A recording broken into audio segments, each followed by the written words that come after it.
सभी को नमस्कार। हिंदी कक्षा में आपका स्वागत है।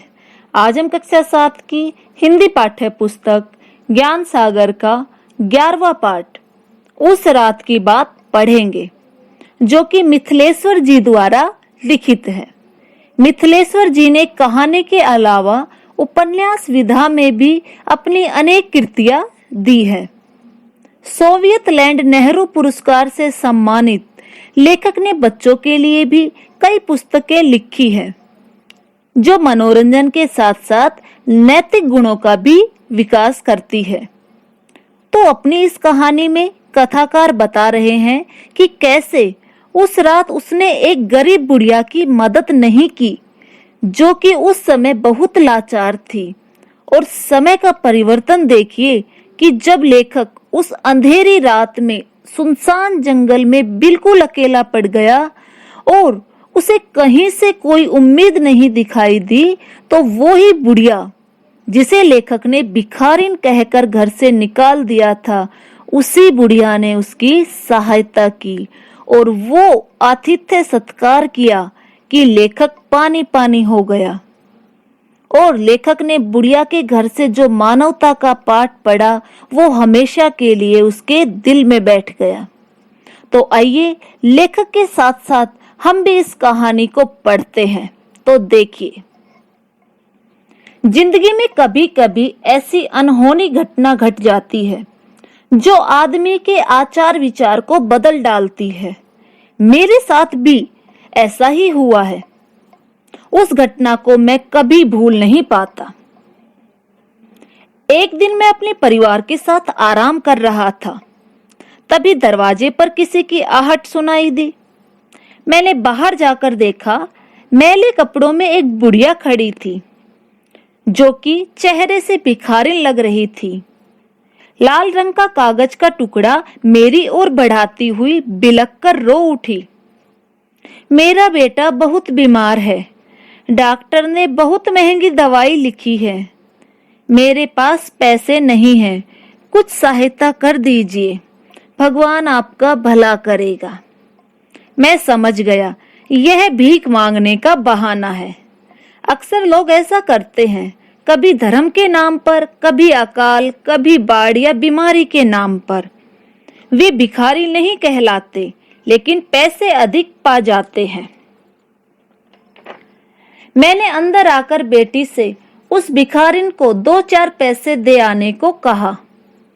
लौटकर बेटी ने बताया, वह कह रही है, मैं भिखारिन नहीं हूँ, बेटे के इलाज के लिए सहायता मांग रही हूँ, वह ठीक हो जाए तो लौटा दूंगी।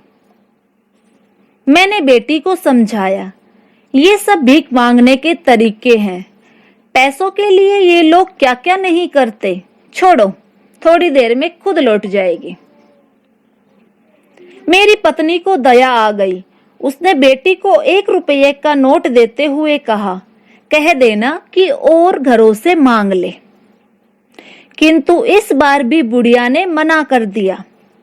बेटी ने आकर बताया, कह रही है कि आप लोगों को कैसे समझाऊं, मेरे पास इतना समय नहीं है कि सारे शहर में घूम घूम कर मांगूं। विपदा में मेरी मदद करे, ऊपर वाला आपका घर भरा रखेगा। सुन लिया ना, नखरे भी पूरे दिखा रही है। इससे बात करना ही बेकार है, छोड़ो, चली जाएगी अपने आप। बुढ़िया ने 2-3 बार आवाज लगाई, फिर निराश होकर चली गई। तो अब तक आपने पढ़ा कि लेखक के दरवाजे पर एक गरीब बुढ़िया कुछ मदद मांगने आती है, क्योंकि उसका बेटा बहुत बीमार था और उसे दवाई की सख्त जरूरत थी। पर लेखक ने उसकी मदद करने की बजाय उसे बहुत भला बुरा कहा कि तुम जैसे लोग भीख मांगने के लिए कैसे कैसे बहाने बना लेते हो, ऊपर से तुम्हारे नखरे अलग। उस गरीब ने कहा, साहब, मैं भीख नहीं बल्कि सहायता मांग रही हूँ, कुछ रुपए दे दीजिए और मैं आपके पैसे जल्दी ही लौटा दूंगी। पर बुढ़िया की हृदय विदारक बात का भी लेखक पर कोई असर नहीं हुआ। तो आगे देखिए, इस घटना के ठीक 3 महीने बाद मुझे किसी काम से शहर से दूर जाना पड़ा। मैं मोटरसाइकिल से ही गया और उसी से लौट रहा था कि एक बियाबान स्थान पर मेरी गाड़ी का इंजन खराब हो गया। मैंने ठीक करने की कोशिश की पर सब बेकार। चारों तरफ नजर दौड़ाकर देखा, कहीं कोई बस्ती या कस्बा दिखाई नहीं दिया। धीरे धीरे रात गहराती जा रही थी। आसपास खड़े पेड़ पौधे डरावने लगे थे। गीदड़ों की हुआ सुनाई देने लगी थी।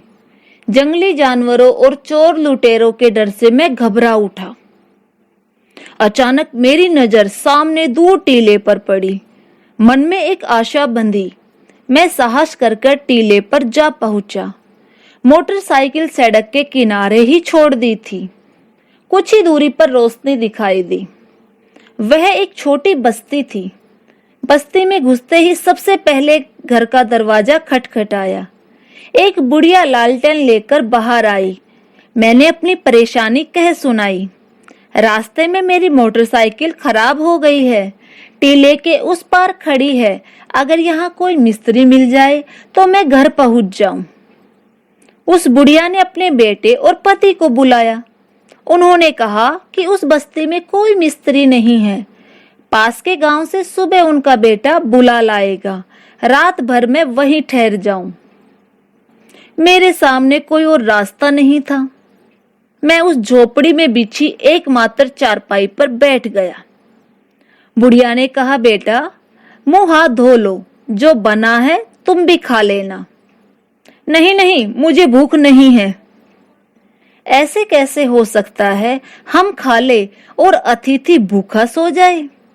बुढ़िया ने बाजरे की रोटी और बथुए का साग मेरे सामने रख दिया। उसके बेटे ने मेरे हाथ धुलवाए।